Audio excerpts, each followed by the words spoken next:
La plus grosse erreur que j'observe chez les femmes qui entraînent mal leur mouvement au poids du corps, c'est une mauvaise gestion de leur fréquence d'entraînement. On n'entraîne pas les tractions comme on entraîne un handstand. Et pourquoi pas? En fait, tous les mouvements n'ont pas le même impact sur le corps. Tu le sais peut-être déjà, mais en calisthénie, on travaille différentes qualités physiques, c'est-à-dire la mobilité, la force, l'explosivité, mais aussi beaucoup la technique, l'équilibre, le gainage. On va aussi parler de comment travailler tout ça dans cette vidéo. Mais aujourd'hui, surtout, tu vas comprendre comment faire la différence et comment travailler les mouvements techniques vs les mouvements musculaires. On va comparer donc le handstand et les tractions. Ces informations vont être cruciales pour optimiser ta progression, que tu sois débutante ou avancée. C'est vraiment les premières choses que j'apprends à mes nouvelles coachées pour qu'elles comprennent bien comment bien faire les choses. On va commencer par définir et séparer deux types de mouvements en calisthénie, les mouvements plutôt techniques et les mouvements plutôt musculaires et nerveux.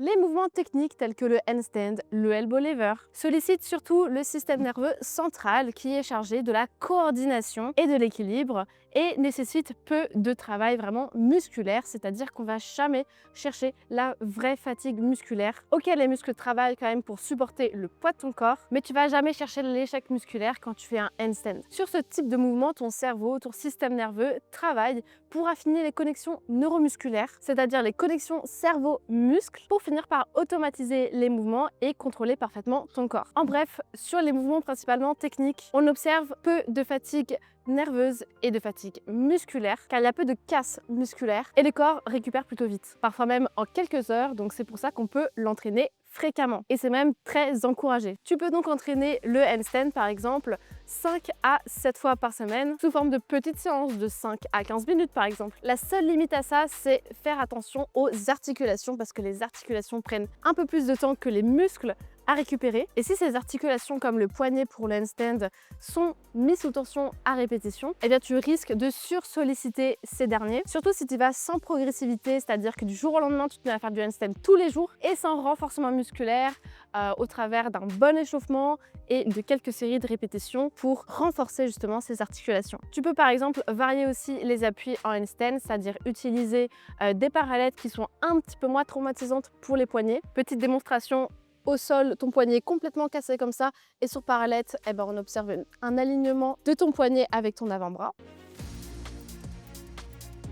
Ok, maintenant on passe aux mouvements plutôt musculaires nerveux, type les tractions, front lever, les mouvements qui te demandent de suer. Pour cet exemple-là, on va partir du principe que les tractions, tu ne sais pas en faire plus de 10. Comment faire la différence entre les mouvements techniques et ces mouvements musculaires? On observe ici un gros recrutement nerveux et musculaire. On entraîne souvent une tension mécanique élevée, ce qui crée des micro-déchirures au niveau des muscles. Ces fibres musculaires qui ont été super sollicitées ont besoin de récupérer au travers d'un bon repos. Cette fatigue nerveuse qui est créée parce qu'on met toute notre force dans ce mouvement crée beaucoup de fatigue et ce système nerveux a besoin de récupérer sa capacité à envoyer sa force maximale. Les muscles abîmés et le système nerveux ont besoin de 24 à 72 heures de récupération. 24 heures, c'est vraiment pour les pratiquants qui sont assez avancés, sinon de manière générale, c'est plutôt vers 48 à 72 heures. Si tu entraînes ces mouvements hyper taxants au niveau musculaire et nerveux tous les jours avec intensité,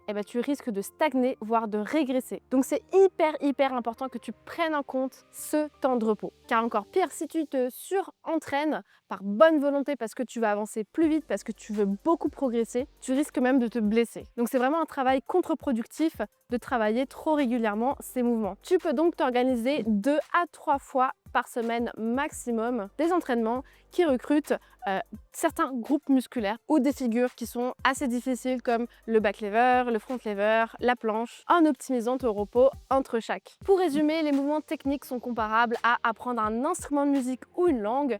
Plus tu répètes, plus tu progresses et donc plus tu automatises. Les mouvements musculaires, quant à eux, sont comparables à une grosse séance de musculation lourde où à la fin, tu vois complètement flou. Les progrès ici se font aussi grâce au repos. Maintenant, je vais te donner 2 exemples concrets grâce aux tractions et grâce au handstand pour vraiment que tu comprennes que ces 2 types de mouvements sont à travailler différemment. On va citer différentes qualités physiques qu'il faut travailler en calisthénie et comparer ces deux types de mouvements. On commence par la qualité de l'équilibre, de la proprioception. En handstand, c'est 45% du travail. C'est vraiment l'essentiel du travail. Et comment travailler ça?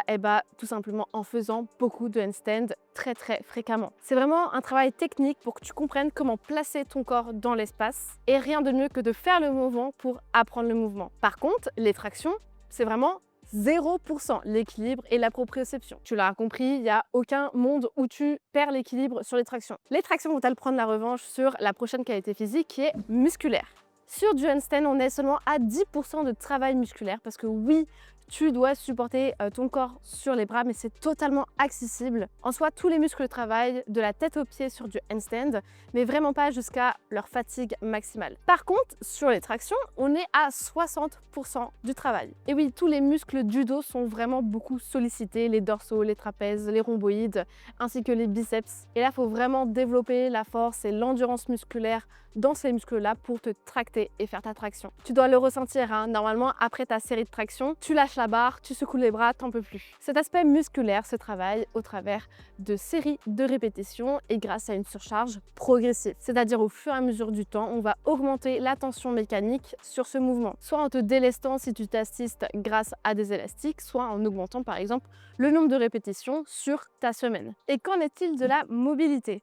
En handstand, c'est 20% du travail, surtout au niveau des épaules et des poignets, c'est-à-dire qu'on a besoin d'une bonne ouverture d'épaule et d'une bonne mobilité et force dans les poignets pour éviter de les sursolliciter et de créer à terme des gênes. Donc ce que je conseille de faire, c'est quelques séries de renforcement poignet et quelques exercices d'étirement actif pour ouvrir les épaules sur le handstand. Sur les tractions, c'est beaucoup moins, c'est 0 voire 5% si tu fais des tractions en supination.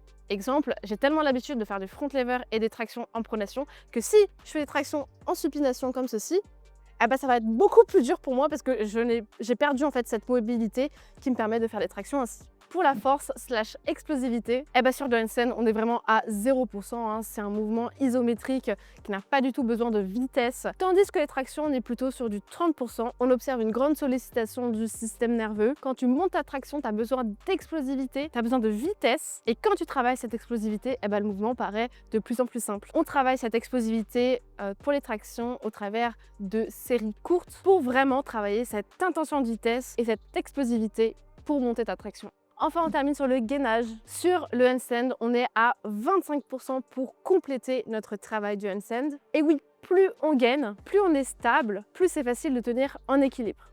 Pour travailler ton gainage en handstand, moi ce que je propose à mes élèves, c'est de faire du gainage en hollow body parce qu'on travaille vraiment cette rétroversion du bassin dans cet exercice-là.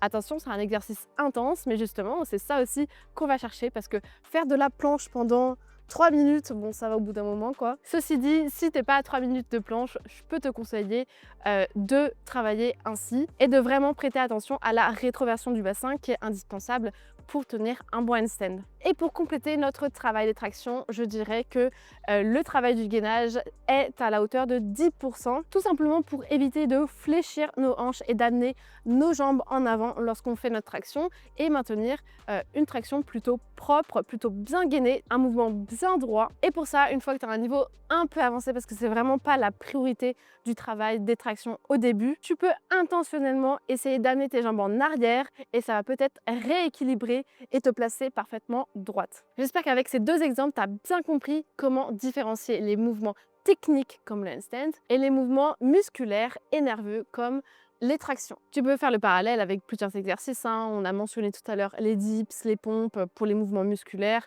et par exemple le elbow lever ou le frog stand pour les mouvements techniques. Je voulais ajouter une dernière chose pour finir cette vidéo, c'est la notion importante d'adaptabilité. Plus tu es débutante, plus tu dois espacer tes séances musculaires, car ton corps n'a pas l'habitude de faire ce type d'effort et ces mouvements, et donc n'a pas l'habitude de gérer la fatigue. Et plus tu as avancé dans ta pratique, plus tu es habitué, plus ton corps est habitué à récupérer, et donc tu peux augmenter la fréquence d'entraînement. Et comme d'habitude, pour les mouvements techniques, c'est l'inverse. Plus tu es débutante, plus tu dois répéter le mouvement pour l'automatiser et bien l'apprendre. Attention cependant aux articulations, je le répète. Enfin, si je devais résumer cette vidéo en 2 phrases, la première, les mouvements techniques doivent être répétés de manière fréquente parce qu'ils créent peu de fatigue et donc ton corps a besoin de moins récupérer. La seconde, les mouvements musculaires créent beaucoup de dommages dans ton corps, donc tu as besoin de plus récupérer et ainsi travailler moins fréquemment ces mouvements. La récupération est donc de 48 à 72 heures. Comprendre ces 2 différences, c'est vraiment la clé qui va te faire progresser pour que tu planifies bien et que tu t'organises bien dans tes séances d'entraînement et ainsi éviter la stagnation et progresser plus vite. Si tu avais beaucoup de mal à progresser en handstand, c'est peut-être parce que tu ne l'entraînais pas assez fréquemment et si tu n'arrivais pas à progresser sur les mouvements poids de corps alors que tu les travaillais beaucoup dans la semaine, c'est justement pour cette raison que tu ne prenais pas assez de temps de repos que tu stagnais. J'espère que tu auras appris beaucoup de choses grâce à cette vidéo. N'hésite pas à mettre un commentaire, un pouce, à t'abonner, ça m'aide vraiment pour soutenir cette chaîne YouTube. De mon côté, c'est toujours un plaisir de te délivrer de la valeur, à t'apprendre comment maîtriser ton corps en calisthénie. Si jamais tu veux aller plus loin ou te délester de toute cette charge mentale de créer tes entraînements, n'hésite pas à m'envoyer un message sur Instagram. Voici mon Instagram. Et si tu cherches à vraiment être accompagné dans ce processus de développement personnel et physique, tu peux réserver un appel offert avec moi pour qu'on fasse le bilan un petit peu de ta situation et voir si je peux t'aider au travers de mon accompagnement. Tout le matériel sportif et la tenue que je porte sont de la marque Gornation. Vous pouvez avoir moins 10% sur la marque grâce à mon code Maureen10. Je vous mets toutes les informations en description. À bientôt!